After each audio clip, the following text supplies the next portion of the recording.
coming to this movie Srivalli andi, it's a different concept what we are trying, like ఒక different screen ప్లేతో ఒక different జానర్తో వస్తున్నాము. అంటే జనరల్గా మిగతా సినిమాలు లైక్ డిఫరెంట్గా ఉంది అని చెప్పడం కన్నా I'll tell you what is the reason behind ఇది డిఫరెంట్గా ఎందుకుందో నేను చెప్తున్నాను. As we all know that Vijayendra Prasad గారు is one of the best story teller in India and best story teller in down south also. So ఆయన కథతో, ఆయన screen ప్లేతో, ఆయన మాటలతో, ఆయన దర్శకత్వంతో వచ్చే సినిమా ఇది. అండ్ అది కూడా కొత్త వాళ్ళతో ప్రయోగం చేస్తూ ఇట్స్ అ డిఫరెంట్ సినారియో అండి కంప్లీట్గా. So I feel this is completely way out of the box movie. అంటే ఒక కొత్త ఒరవడిని సృష్టిస్తుంది అనుకుంటున్నాను. అండ్ మీరు కింద ట్యాగ్ లైన్ చూసినా కూడా అన్ ఎరోటిక్ సైన్స్ థ్రిల్లర్ అన్నారు. ఉంటే ఎరోటిక్ థ్రిల్లర్ అని ఉంటుంది కానీ సైంటిఫిక్ థ్రిల్లర్ అని ఉంటుంది కానీ ఈ రెండు కాంబినేషన్ అనేది చాలా ఫస్ట్ టైం ఇది. సో నాకు తెలిసి ఒక తెలుగు ఇండస్ట్రీలో ఒక 15 years కానివ్వండి, 10 years కానివ్వండి, ఇది ఒక కొత్త మూవీ అవుతుందని నేను అనుకుంటున్నాను. అండ్ ఇంతకుముందు మీరు డైరెక్టర్ గారు మూవీ చూసింటే శ్రీకృష్ణ కానివ్వండి, రాజన్న కానివ్వండి. Srikrishna 2006 is completely family entertainer, ఒక ఫ్యామిలీ మధ్యలో జరిగే కామెడీ కానివ్వండి. అండ్ రాజన్న సినిమా కానివ్వండి, ఇట్స్ ఒక తెలంగాణ పోరాటం గురించి జరిగిన మూవీ అది. సో కంప్లీట్లీ 2 different genres అది. అండ్ ఈ సినిమా అనేది ఇట్స్ కంప్లీట్లీ డిఫరెంట్. అసలు ఆ సినిమాకి ఏది సంబంధం లేకుండా తీసిన సినిమా ఇది. So different screenplay. And ఇందాక మా యాంకర్ గారు అన్నట్టు ఆ ప్రొఫెసర్ గారే మొత్తం నా సినిమా అంతా చెడగొట్టింది ఫస్ట్ బేసిక్గా. నేనేదో హీరోయిన్ వెంటబడుతూ ఏదో లవ్ చేయమ్మా అని తిరుగుతుంటుంటే ఆయన ఏదో మిషన్ కనిపెట్టేసి ఈ హీరోయిన్ ఊరుకోకుండా నా మీద ప్రయోగం చేయమని చెప్పింది. ప్రయోగం చేసిన తర్వాత నేను అయినా ఐ లవ్ యూ అంటుంటే చీచి నువ్వు కాదు, నేను వల్లిని కాదు, నేను లైలా అని చెప్పి వెళ్ళిపోయింది. పోనీ లైలా అంటే నేనే మజ్ను అంటే నువ్వు కాదు నా మజ్ను వేరేవాడని చెప్పి తిరుగుతుంది. సో అశోక్ మల్హోత్రా గారు మొత్తం నా scenario చెడగొట్టారు. First person I would like to thank in this whole process is director sir for choosing me to play such a character. Like when I started the movie, I was very nervous because I've always I've seen sir's movie before, so I was like, he's such a big writer, how the experience would be. But the more I explored the entire process, how to work with him, I evolved as an actor. The best part about him is that he gives the liberty to an actor to understand the character. He comes, he explains you the scene, he leaves you with the scene. And if he thinks that there's something up and down in the scene, then he'll come and tell you. So I think that was very different experience for a newcomer because, I was like, okay, fine, I have to act in certain way and I have to present myself like that. But I was given complete space to act, I think, which has made me a better actor. So I would really thank you, sir, for giving me that opportunity. And my producers, they have been lovely producers because I never felt that I'm out from my home. And they used to give me nice, good home food and so many sweets and so much they have taken so much care of me.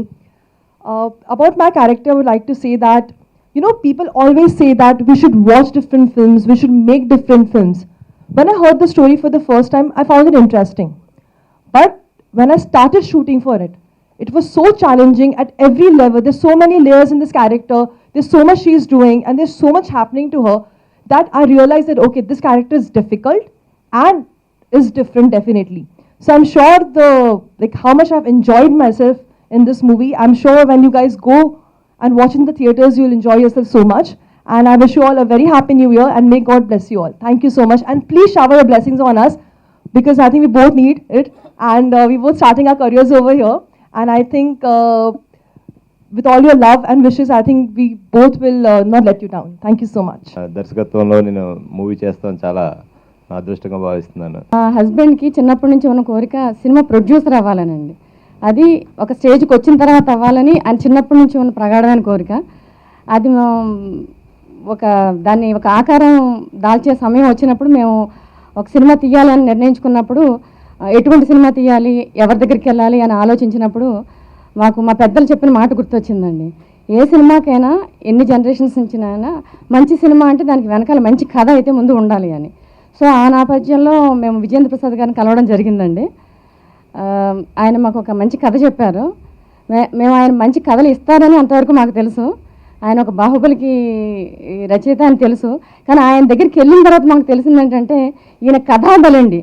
అంటే బాహుబలి అంటే బాహుబలి బలంగా ఉంటే బాహుబలి అంటారు కదా. So ఆయన దగ్గర కథలన్నీ చాలా బలంగా ఉంటాయండి. అందుకని నేను మాకు కథాబలి. అంతే కదండి, ఆయన గురించి మీకు అందరికీ తెలుసు. ఆయన ఒక నడిచే కథల లైబ్రరీ అండి. ఆయన దగ్గర 100కి పైన కథలు ఉన్నాయంటే నేను చాలా ఆశ్చర్యపోయాను. సో అందులోంచి ఒక ఆణిముత్యం లాంటి కథను మాకు ఇచ్చారండి. ఇచ్చిన తర్వాత అది మా అందరికీ నచ్చింది బాగా. తర్వాత దానికి విజేంద్ర ప్రసాద్ గారే డైరెక్షన్ చేస్తే బాగుంటుందని మాకు అనిపించి ఆయన రిక్వెస్ట్ చేసామండి. ఆయన మా కోరిక మన్నించి ఒప్పుకున్నారు. థ్యాంక్ యూ వెరీ మచ్ అండి. సో తర్వాత మేము అందరం కూర్చుని దీనికి ఎవరైతే బాగుంటారు క్యాస్టింగ్ అని అనుకున్నప్పుడు దీనికి ఆల్రెడీ ఉన్న స్టారింగ్ కాకుండా కొత్త న్యూ ఫేసెస్ ఇస్తే ఒక ఫ్రెష్నెస్ ఉంటుంది మన స్టోరీకి అని మేము నిర్ణయించుకుని కొత్త క్యాస్టింగ్ కోసం వెళ్ళాల్సి వచ్చిందండి. మా దగ్గరికి వచ్చిన క్యాస్టింగ్ అంతా కూడా డైరెక్టర్ గారు వాళ్ళ యాక్టింగ్ కెపాసిటీ వాళ్ళ ఇది చూసి సెలెక్ట్ చేసి తీసుకున్నారండి. ఎవరు తెలిసిన వాళ్ళు వచ్చి చేయమంటే చేసింది కాదు. మన రజత్నైనా నేహానైనా ఈచ్ అండ్ ఎవ్రీ క్యారెక్టర్ అండి. మనం పెద్దవాళ్ళని తీసుకోవడం కంటే వీళ్ళల్లో ఉన్న నటన బయటికి తీసుకురావాలని సాన పెట్టి డైరెక్టర్ గారు చేసి ప్రొడక్ట్ మాకు బయటికి తీసుకొచ్చారండి.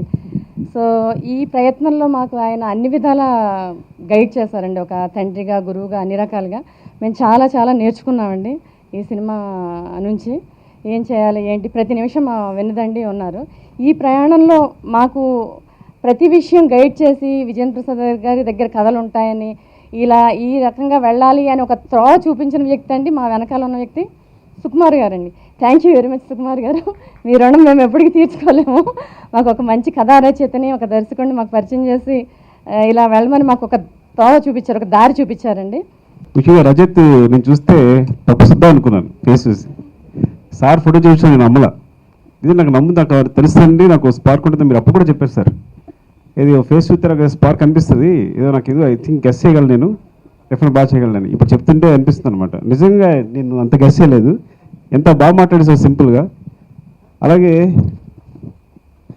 మీరు నిజంగా ఈ ఫంక్షన్గా అందం తీసుకొచ్చారు. అంటే ఇలా ఒక మహిళా ప్రొడ్యూసర్ కానీ ఎవరైనా కానీ ఇంత అందంగా మాట్లాడడం ఇదే ఫస్ట్ టైం నేను చూడడం, కానీ మేబీ పాత్రలు కూడా చూడడం కూడా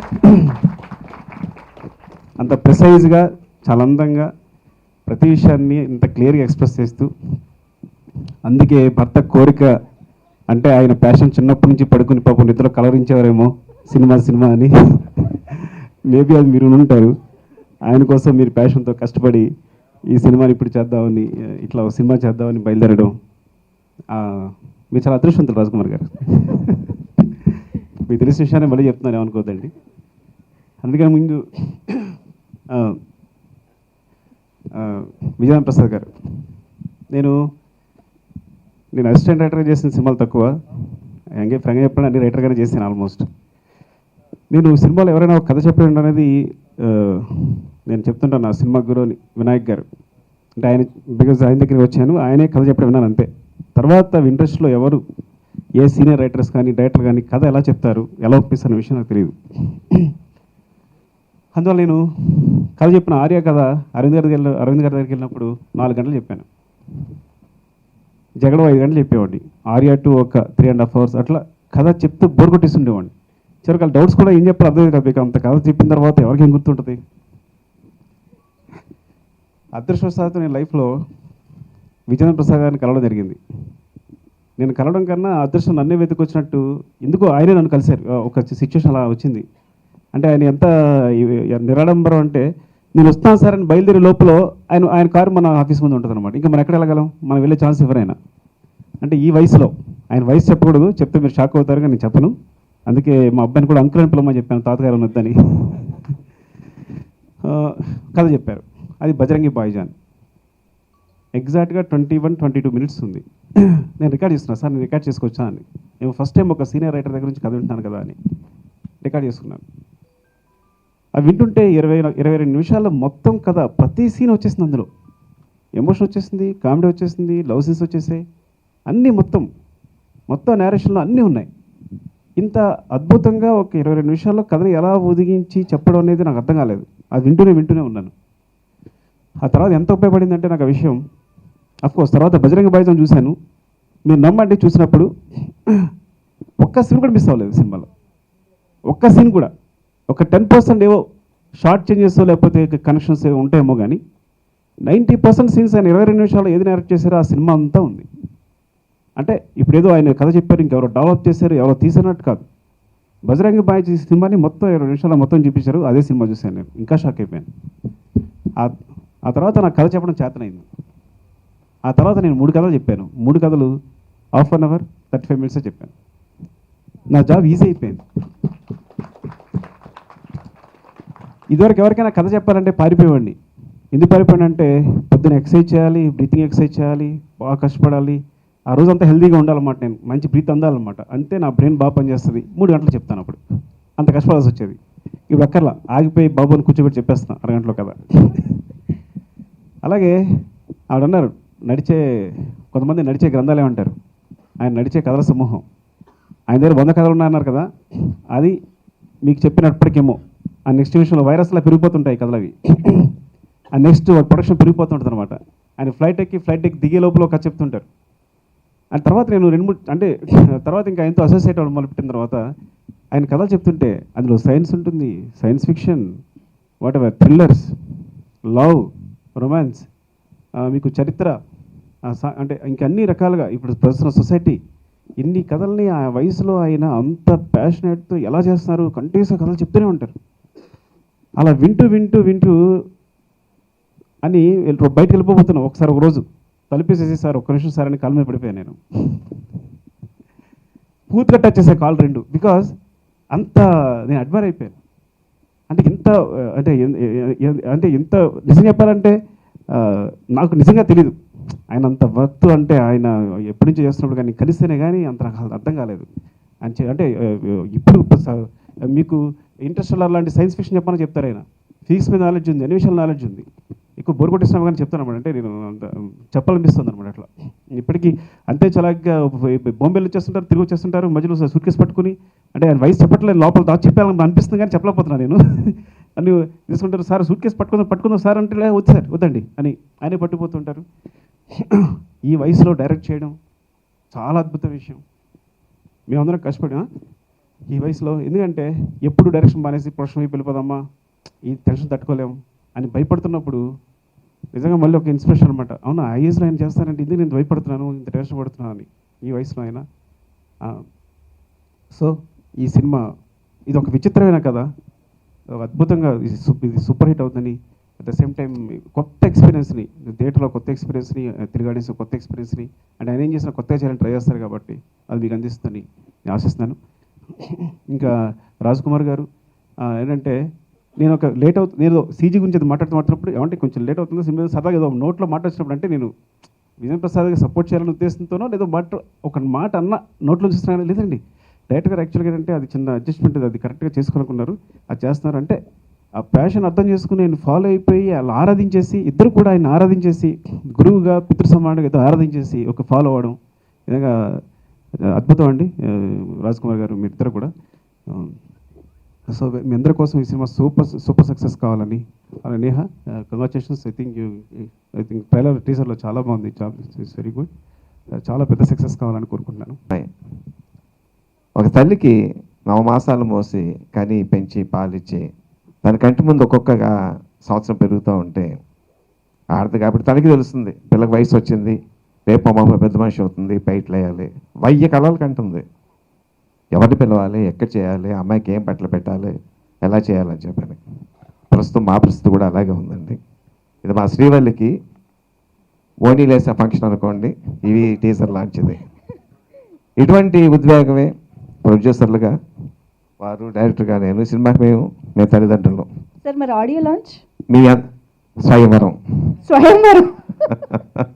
మొత్తం జిల్లాల వాళ్ళు అందరూ వస్తారు. ద్రౌపది 5 భర్తలు అయితే మా అమ్మాయి ఛాన్స్ ఇచ్చాం, 8 మందినా చేసుకోవచ్చు, 10 మందినా చేసుకోవచ్చు. నెక్స్ట్ రిలీజ్ పెళ్ళి కూడా చాలా గ్రాండ్గా చేస్తాం. సంచేత ఈ టీజర్ ఫంక్షన్కి వచ్చిన పాత్రికేయ మిత్రులందరికీ a warm welcome from my side. Ramayya, చందమామ చాలా చాలా బాగా చెప్పావు, చాలా బాగా చెప్పావు. ఈ యాక్షన్ సగం స్క్రీన్ మీద చేస్తుంటే ఎంత బాగున్నాయి కెమెరా ముందు.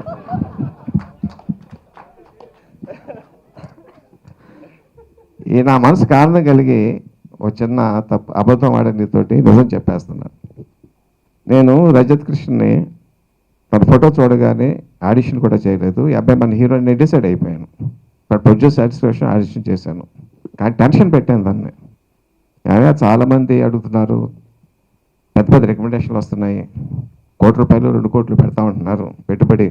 మరి పెడతా ఉంటారు కదా కొత్త హీరోలు అంటే టెన్షన్ ఫీల్ అయిపోయి, సార్ నేను ఒక 50 లక్షలు ఇస్తాను సార్ అన్నాడు.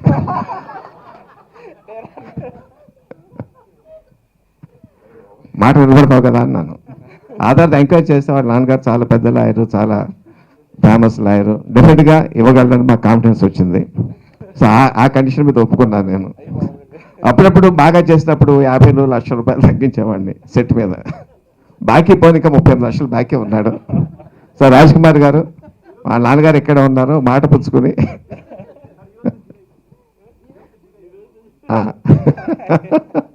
మాట కమిట్ అవుతున్నాం. ఏదమ్మా జీరో అయిపోయిందా? సుకుమార్ గారు అన్యాయం అండి. సరే రిలీజ్ లోపల కొత్త భాగ్యం దొరకపోతావు చూస్తాను నేను. Thank you Rajat, thank you for the performance. And my Neha please come here. ఈ అమ్మాయిని కూడా ఫోటో చూస్తే సెలెక్ట్ చేశానండి. ఈ సినిమాలో కథపరంగా కొన్ని చేయవలసి ఉన్నాయి. She has to drive the car very fast. సముద్రంలో కెరటాల్లో she has to fight. Car driving వచ్చింది. స్విమ్మింగ్ అంటే నేర్చుకుంటున్నానండి, బాగా చేసేస్తాను షూటింగ్ టైంకి. సరే ఉడిపిలో అవుట్డోర్ షూటింగ్కి వెళ్ళాము. అక్కడ కారులో డ్రైవింగ్ సీన్ తీయాలి, తను డ్రైవ్ చేయాలి. ఎదురుకున్న కారు మీద నిలబడి, రాఘవ ప్లీజ్ నా మాట కోపంతో వెళ్ళిపోవాలి. సడన్ మూమెంట్లో బ్రేక్ కొట్టాలి అమ్మాయి. ఎంత షార్ప్ కొట్టాలంటే లేకపోతే రాధమిగా ఎక్కేస్తుంది. కారు దగ్గరికి వచ్చింది, వచ్చి డ్రైవింగ్ సీట్లో కూర్చుని గేర్ ఏది, క్లచ్ ఏది, బ్రేక్ ఏది అని అడుగుతుంది. ఇదేంటి గేర్ ఏది, క్లచ్ ఏది, బ్రేక్ అని అడుగుతున్నాం ఏంటమ్మా అంటే, అదేనండి ఇంకా నేను చేయలేదు. పర్లేదు కదా మీరు కారు తోసేయండి, అక్కడ ముందే రాయి పెట్టండి, కొంచెం ఎక్స్ప్రెషన్ ఇస్తాను. ఏం చేయాలో పట్టుకుని చెత్త కొట్టాలనిపించింది. కాకపోతే మనిషి కరాటే జూడవచ్చు, నన్నే కొడత తిరిగి ఏమి చేయలేకపోయాను. సరే సరిపెట్టుకున్నా, ఏదో తీసేసాం సీన్. నెక్స్ట్ సముద్రంలో దెర్ ఇస్ అ ఫైట్. ఈ అమ్మాయికి ఒక క్యారెక్టర్ మెచ్చిన సముద్రం కెరటాలు ఉంది. ఉడిపి చాలా బాగుంటుంది, రాక్స్ అయ్యి కెరటాల దగ్గరికి వస్తాను. నేను సేఫ్టీ మెజర్స్ తీసుకుంటానమ్మా, నేను అడుగు తాడు కడతాను, నేను ఒక కరెక్ట్ లాగైనా చేసేస్తాను. మరి స్విమ్మింగ్ ఇది బాగా ప్రాక్టీస్ చేసావా సముద్రంలోను, బాంబే మెరైనా బీచ్లోను అంటే, బీచ్లో ప్రాక్టీస్ చేయలేదండి. స్విమ్మింగ్ పూల్ బాగా చేసావా? ఆ స్విమ్మింగ్ పూల్లో కూడా చిన్నపిల్లలు స్విమ్మింగ్ పూల్ ఉంటుంది కదండి, 1 ఫీట్ది, దాంట్లో 2 సార్లు దిగానండి కాళ్ళ వరకు. అసలు ఏం మాట్లాడుతున్నావు నువ్వు? నేను చెప్పింది ఏంటి, నువ్వు చేసింది ఏంటి? ఇప్పుడు అవుట్డోర్ ఇక్కడికి వచ్చాము, నేను తెచ్చుకోవాలంటే ఏం చేయాలి నేను నుంచి గట్టిగా తిట్టాను. తిడితే ఇచ్చేసి ఏం చెప్పిందంటే, సార్ నాకు ఒక నైట్ మేర్ ఉందండి, నాకు కనీసం 50-60 సార్లు వచ్చి ఉంటుంది సముద్రంలో పడిపోతున్నట్టు, నీళ్ళు ముళ్ళు చచ్చిపోతున్నట్టును, మీతో వేషం వదులుకోవడానికి ఇష్టం లేక అబద్ధం చెప్పానండి. ఇంకేం మాట్లాడతాను? బట్ అమ్మాయి ఎంత స్పోర్ట్ అంటే మాట్లాడిపోతుంది. నేను సముద్రం దగ్గరికి వచ్చేసింది, with swimming trunk and swimming this thing. Short తీయండి సార్ అంది. అదేంటమ్మా నీకు ఈత రాదు కదా అన్నాను. పర్లేదు సార్ తీయండి సార్, మీకు మాట ఇచ్చాను, నేను ఒకటి ఇచ్చాను తప్పాను, I don't want to risk it, I want to do it. మిమ్మల్ని డిసప్పాయింట్ చేయడం నాకు ఇష్టం లేదు. అప్పుడు నిజంగా నా కళ్ళంట almost I was touched by her commitment. వద్దామని వేరే రకంగా మేనేజ్ చేశాను. మూడోది, యాజ్ పర్ అవర్ స్టోరీ, ఈ అమ్మాయి she's a daughter of a scientist. ఒక ఎక్స్పెరిమెంట్ కూర్చోవాలి, బట్టలు లేకుండా కూర్చోవాలి. నేను కథ చెప్పినప్పుడు చెప్పాను, బట్టలు లేకుండా కూర్చోవాలంటే కథపరంగా ఉంటుందమ్మా, బట్ మీకు స్కిన్ కలర్ క్లాత్ వేస్తాను అని చెప్పాను. బట్ అక్కడ అమ్మాయి ఎంత కమిట్మెంట్ ఉందంటే, sir I will do topless, అక్కడ స్టాఫ్ తక్కువగా ఉండేలా చూడండి అని షీ హెస్ అర్ వాలంటీర్. చాలా ధైర్యంగా ఒక సునీత గారిని అక్కడ పెట్టి, చాలా తక్కువ మంది మెంబర్స్ని పెట్టి ఆ సీన్ షూట్ చేసాము. I have to sincerely appreciate Neha for your boldness in this thing. కానీ నిన్న నా దగ్గర బాంబు పేల్చింది. అప్పటి నుంచి అంటుంది, సార్ ఎవరో పక్క నుంచి ఫోటోలు తీశారు అంటుంది. నేను వచ్చిన నాకు తీసింది ఫోటోలు ఎవరు తీసింది ఎవరో తెలిసింది సార్, మీరు యాక్షన్ తీసుకుంటారా? తీసుకోవద్దు, నేను యాక్షన్ తీసుకుంటాను, ఇష్టం ఏ యాక్షన్ చెప్పు అంటే చెప్పింది. సార్ హీరో తీసాడండి ఫోటోలు పక్క నుంచి, అతని దగ్గర ఉన్నాయి ఇవి. నేను అడుగుతాను అతన్ని, ఆ ఫోటోలు ఇస్తే మా సినిమాలో లిప్ లాక్ సీన్ ఉంచండి, లేకపోతే తీసేయండి. సో రాఘవ, ఆ సీన్ లేకపోతే సెన్సార్ బాధ్యత కాదు, నీది బాధ్యత. సో సినిమాలో లిప్లాక్ సీన్ ఉండాలనుకుంటే నువ్వు అమ్మాయి ఫోటోలు అమ్మాయికి ఇచ్చాయి, లేకపోతే ఆ సీన్ నువ్వే బాధ్యుడు అవుతావు. 50 లక్షల రూపాయలు మళ్ళీ ఖాతాలో వస్తాయి. Thank you. Thank you. Now I know how to swim, I know how to drive, and I am a trained kickboxer now. Cinema అయిపోయిన తర్వాత నా కర్మ. అమ్మాయి అన్నిటికంటే ముందు బాక్సింగ్ నేర్చుకుని వచ్చింది, ఎవరేం అడిగినా అది సేఫ్ సైడ్ ఉంటుంది. ఆ తర్వాత మనకి రుణానుబంధ రూపేణ పశుపతి సుతాలయ అని చెప్పి సామెత ఒకటి ఉందండి. ఈ జన్మలో వచ్చే బంధాలన్నీ కూడా మూలాలు గత జన్మలో ఎక్కడో ఎవరితోనో ఏర్పడి ఉంటాయి. చాలా అద్భుతమైనటువంటి సంస్థ ఉంటుంది ఇది. దాన్ని బేస్ చేసుకుని కథకు ఒక ఆధారం. ఇంకొక ఆధారం ఏంటంటే మనస్సు అండి. మనస్సు అనేది చాలా గొప్పది. విశ్వాంతరాలలో నక్షత్రాలు, గెలాక్సీస్, నెబులాస్ అన్నీ చూడగలదు, కానీ తనేంటో ఎవరికీ తెలియదు. అడుగడుగు పరమాణు, ఎలక్ట్రాన్స్, ప్రోటాన్స్, న్యూట్రాన్స్ చూడగలదు, కానీ ఆ మనసుని ఎవరు చూడలేరు. ఆ మనసునే చూడగలిగితే, దాన్ని కొలవగలిగితే గొప్ప వంటర్స్ చేయొచ్చు. పుడితేనే మనిషి వ్యభిచారి కాదు, దొంగ కాదు, హంతకుడు కాదు. కొన్ని పరిసర ప్రభావాలు అలా మారుతాడు.